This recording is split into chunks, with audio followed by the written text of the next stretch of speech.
Question आता नहीं है मेथड से।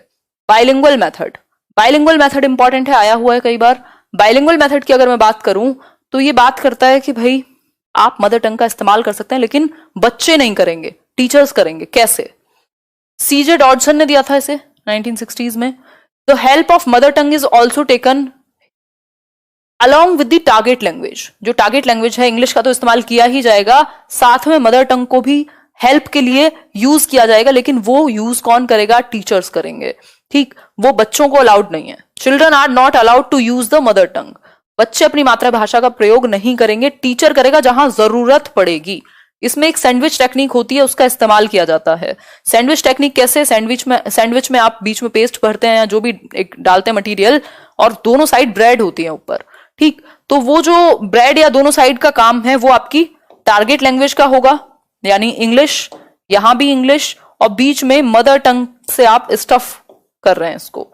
ठीक, यहां मदर टंग आ जाएगी। मान लीजिए आपने कहा आई वेंट टू लंडन, फिर आपने हिंदी में कहा मैं लंदन गया था, उसके बाद आई वेंट टू लंदन, तो ये सैंडविच बन गया ना एक, जिसमें आपने मदर टंग को हेल्प की तरह इस्तेमाल किया। दोनों साइड में क्या है? टारगेट लैंग्वेज है। क्लियर हो गई बात यहां तक की? फैमिली प्राइमरी सोशलाइजेशन में किसने कहा सेकेंडरी? कौन है वो व्यक्ति? पकड़ के लाओ। ठीक है, तो ये बात हुई आपकी सैंडविच टेक्निक की, जिसमें मदर टंग को बीच में हेल्प के लिए यूज किया जाएगा। दोनों साइड जो है आपकी वो टारगेट लैंग्वेज है, जिसको हम इंग्लिश मान ही लेते हैं।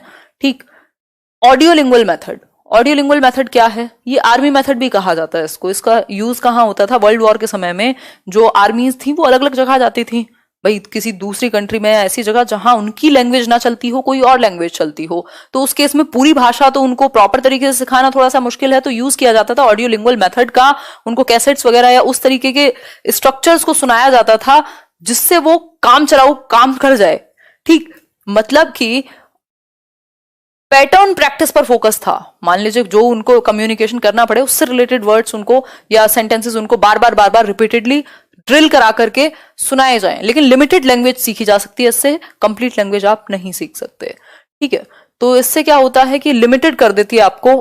कुछ ही फ्रेज ऐसे लोगों को पता होंगे, प्रॉपर लैंग्वेज का जो एक प्रॉपर कम्युनिकेशन है वो यहां नहीं हो पाएगा, तो इसका भी लिमिटेशन है ऑडियोलिंगुअल मेथड की। क्लियर हो गई बात? आगे बढ़े।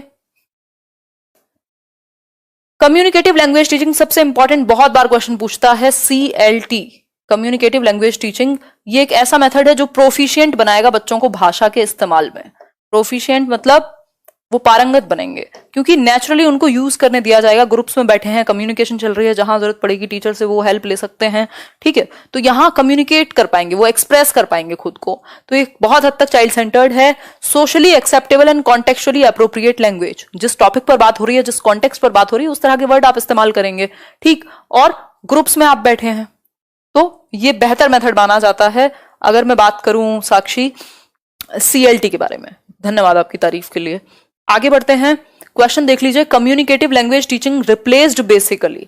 अब कम्युनिकेटिव लैंग्वेज टीचिंग ने, CLT ने किसको रिप्लेस किया? 4 ऑप्शंस आपके सामने हैं, natural language processing, structural teaching, situational language teaching या मोटिवेशनल टीचिंग। तो ये तो हमने कोई बात ऐसे मेथड की तो हमने नहीं की है।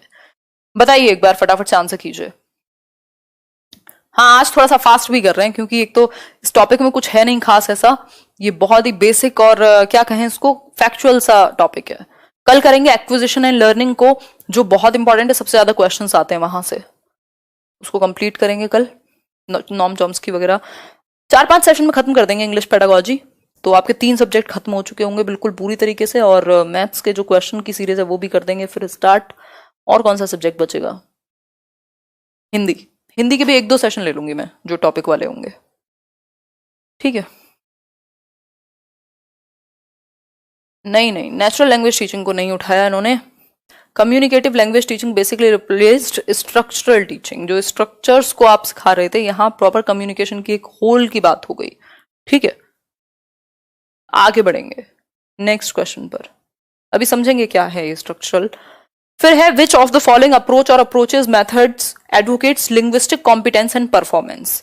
लिंग्विस्टिक कॉम्पिटेंस या बेहतर तरीके से बच्चे लैंग्वेज को परफॉर्म कर पाए, यूज कर पाए, इसके लिए कौन सा एक मेथड जिम्मेदार होगा? Grammar translation method, communicative approach, direct method या स्ट्रक्चरल अप्रोच? स्ट्रक्चरल अप्रोच भी लिमिट कर देती है बच्चे को, ग्रामर ट्रांसलेशन मेथड भी, ये तो स्पोकन लैंग्वेज पर फोकस ही नहीं करता, और डायरेक्ट मेथड बहुत ज्यादा सक्सेसफुल इसलिए नहीं हो पाया क्योंकि प्रॉब्लम है इसमें बहुत सारी। तो बच्चों को अगर कॉम्पिटेंस उनके अंदर, कॉम्पिटेंस कब आएगी? जब वो क्या कॉन्फिडेंस फील करें, ठीक, वो यूज करें जब उसको प्रॉपर तरीके से। तो भाषा का सबसे ज्यादा यूज कहाँ होगा? नेचुरली अगर हम बात करें तो कम्युनिकेटिव अप्रोच में, ठीक है। तो बी ऑप्शन होगा सिंपल। आगे बढ़ जाएंगे नेक्स्ट क्वेश्चन पर। नेक्स्ट क्वेश्चन देख